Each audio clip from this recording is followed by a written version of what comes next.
Leda, eu não acredito em bala de prata. Não existe isso em política, principalmente num país de 210 milhões de habitantes. Quer dizer, você não vai apertar um botão e no dia seguinte todos os problemas da sociedade se resolvem como num passe de mágica, e tampouco você vai retirar todos os políticos ruins e substituí-los por políticos bons também de uma eleição para outra. Isso é um processo, né? É um processo em que você elege um determinado percentual de pessoas com as quais há um alinhamento ideológico, político, principiológico.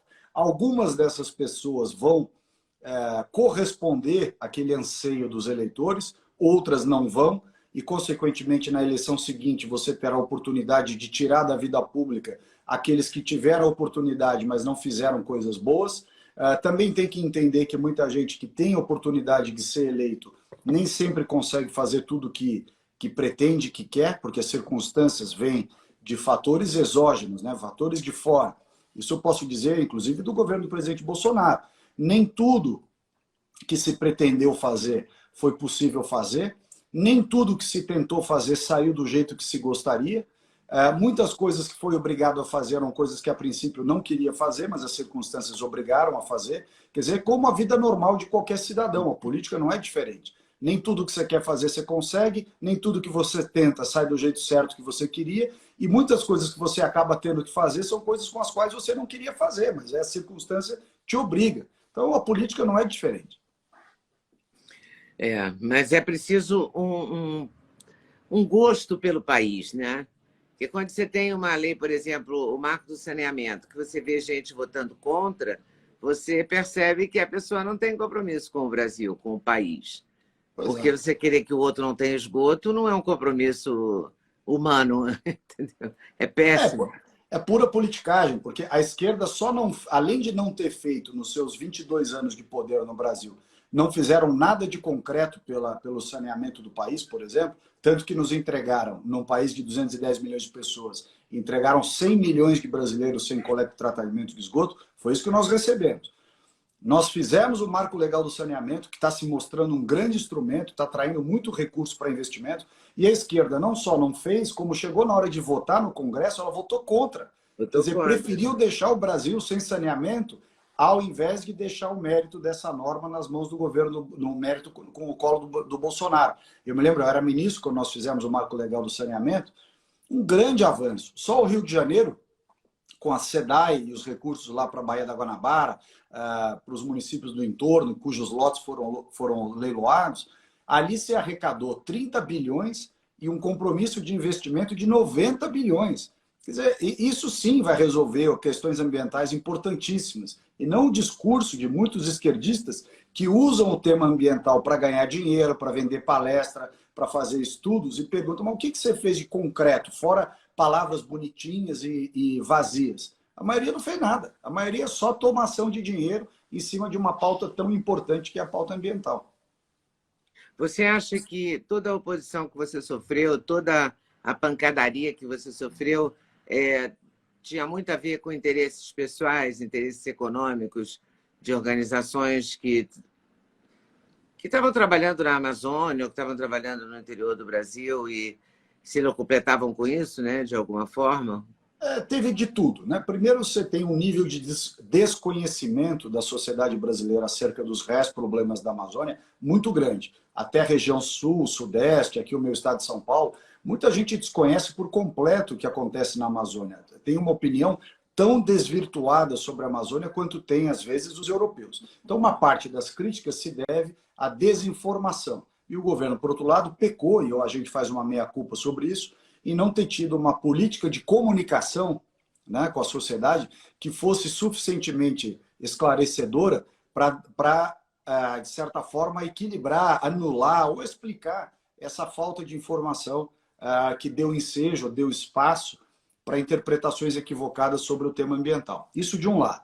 De outro, gente que ganhava muito dinheiro através de repasses do governo federal, ONGs, projetos acadêmicos e tudo, muito dinheiro, mas muito, muito dinheiro. E quando a gente fechou a torneira para isso aí, a turma gritou loucamente, né? Gritou loucamente. Depois você tem uma pressão internacional que acaba refletindo aqui no Brasil através de alguns que se vendem a esse tipo de trabalho, de concorrentes do agronegócio brasileiro, concorrentes do Brasil no exterior, que ganham mercado, ganham, vamos dizer, fatias de mercado internacional quando denigrem a imagem do Brasil lá fora. Porque eles vão para o mercado lá fora dizendo, olha, não compra do Brasil, esse produto traz desmatamento embutido, traz problemas ambientais graves. E aí eles falam, compra do nosso país, não compra do Brasil. Então, há um jogo de interesses muito grande. E há, obviamente, aqueles que são oposição ao Bolsonaro. Então, e a mim, a todos. Então, não interessa o que a gente fizesse, mesmo que a gente tenha feito o maior programa de saneamento do Brasil na sua história, o maior programa de redução dos lixões no Brasil da sua história, o maior programa de concessão de parques ao setor privado e, portanto, de concessão e conservação de parques nacionais da sua história. Nós fizemos tudo isso, mas a turma só sabe descer o pau, porque, obviamente, são oposição ao Bolsonaro. Se ele usar azul, o problema é que ele usou azul. Se ele usar verde, é porque usa verde. Se ele sair pelado, é porque saiu pelado. E se ele não sair de casa, é porque não saiu de casa. Quer dizer, é terrível. E se ele fizer live em casa, ele é punido também. Não pode nada. O PT fez de tudo no Brasil. Né? Tudo que eles quiseram, eles fizeram. O PT e o PSDB deitou e rolou no orçamento, no setor público, no aparelhamento das instituições, na roubalheira, no desvio de recurso público. O Bolsonaro, por outro lado, virou joga pedra na EGNI. Né? Tudo que se faz no governo Bolsonaro é criticado pelo pessoal cuja mamata foi secando. E a turma não se conforma e bate no governo enlouquecidamente.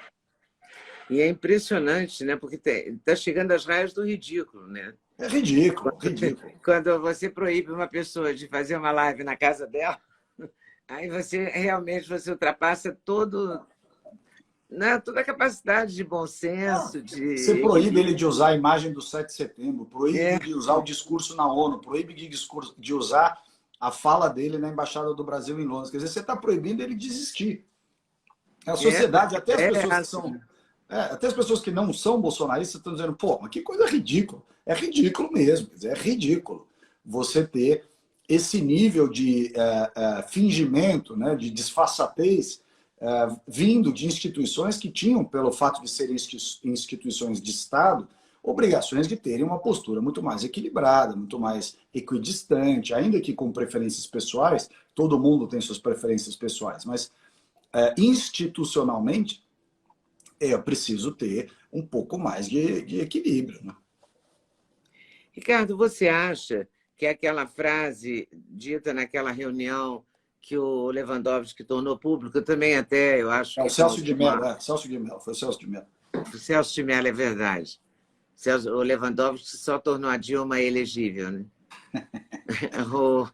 O Celso de Mello tornou público, ele achou que ia prejudicar muito o presidente Bolsonaro. Quer dizer, a gente acha isso olhando de fora, né? Não sei, não falei com ele para saber se era a intenção dele. Mas o fato é que ele tornou público e você disse uma frase que eu acho que deve ter te prejudicado bastante. É só um achismo de jornalista ou prejudicou mesmo? Ou te deu trabalho? Não, prejudicou, porque muita gente, obviamente, quando escuta uma frase fora do seu contexto e a própria fala minha foi cortada só para pegar aquele trecho em que eu falo é preciso ir passando a boiada e tal, e desregulamentar, facilitar e desburocratizar, quando você tira o introito da frase que era nós brasileiros, nós ministros, eu, Onyx, Guedes, Tereza Cristina, etc., estamos sendo cobrados no Brasil e no exterior justamente pelo ambiente anti-empreendedor, o ambiente improdutivo, o ambiente burocrático que nós temos há décadas. Essa cobrança sobre o Brasil, ela vem de dentro e de fora há muitos anos, muito antes do Bolsonaro ser presidente. Então, o que eu defendi e continuo defendendo é que nós tenhamos uma política pública que facilite de maneira objetiva, rápida, prática, todo esse ambiente de pró-negócios, pró-desenvolvimento em favor da prosperidade econômica, justamente e talvez principalmente para que haja respeito ambiental. Porque não há maior desrespeito ambiental do que a pobreza e a miséria. Se nós não tivermos prosperidade econômica, continuará havendo desrespeito ambiental. E a burocracia, as regras irracionais, o excesso de politização das coisas na área ambiental, por exemplo, mas não só, isso serve para infraestrutura, para economia, para a parte do trabalho, para tributário. Esse excesso de regras irracionais e absurdas tolhe né? Diminui a capacidade de prosperar do Brasil, né? De desenvolvimento. E foi isso que eu falei na reunião. Só que, obviamente, quando você recorta uma frase e tira do contexto, dá margem a todo tipo de interpretação, inclusive aqueles que, por má fé, acabaram defendendo como se passar a boiada fosse sinônimo de fazer coisa errada. Não é. É sinônimo de fazer o que tem que ser feito e fazer logo, né? Sem enrolação, com objetividade, com praticidade. E essa é a frase. Agora, é claro, se você sabe que uma frase vai ser tirada do contexto, você teria dito essa frase, eu teria dito essa frase de uma outra forma.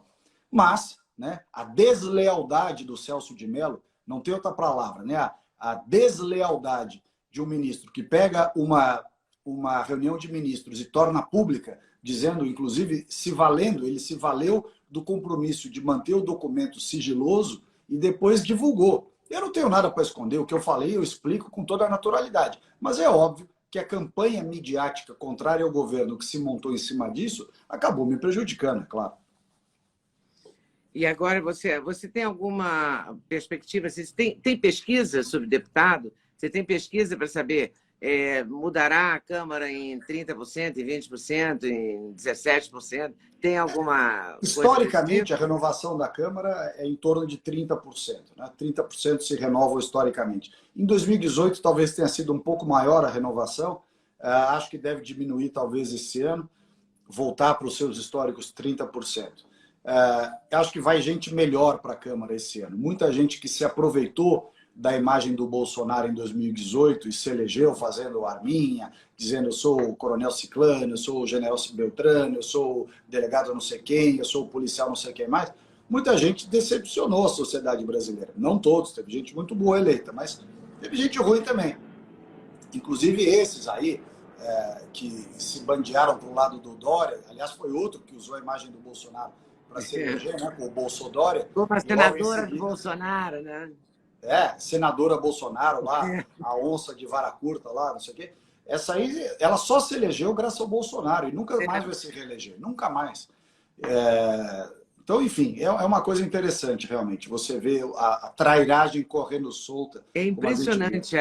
Eu acho que, bom, há traição em todas as áreas, em todas as profissões. Mas eu acho que na política, não sei se porque tem muita visibilidade, fica muito, muito evidente, né? Você vê o Witzel no Rio, você vê, né? Você aponta algumas dezenas até de pessoas, né? Mas você sabe que você perguntou esse negócio da pesquisa, né? Eu acho que o Datapovo funciona muito. Eu ando nas ruas e as pessoas me conhecem muito, não só pelo fato de eu ter sido ministro, mas por ter ficado 7 meses na Jovem Pan, trabalhando como comentarista de manhã, de tarde, de noite e tudo. E é muito interessante, porque a maioria das pessoas, ao reconhecer, diz assim, olha, vou votar em você, gosto muito do seu trabalho, não dá mole para aquela Amanda Klein, que é impressionante que o pessoal odeia a Amanda Klein, né? Mas e tal, etc. E muitos falam assim, olha, você foi um dos poucos ministros do Bolsonaro que saiu do governo e se manteve leal, continua defendendo muito o presidente, defendendo as mesmas pautas que você defendia no governo. E eu faço, na verdade, Leda, uma coisa que é coerente com a minha história. Eu fundei em 2006, há 16 anos atrás, uma entidade junto com um amigo chamado Movimento em Direita Brasil. Gostou do corte que você acabou de ver? Vale a pena conferir com certeza, né? Então vai conferir muitos outros cortes no canal de cortes Leda Nagli. É claro que a entrevista completa você vai conferir no YouTube Leda Nagli, canal Leda Nagli do YouTube, você não pode perder de jeito nenhum. Valeu, tô te esperando, hein? Vem nessa!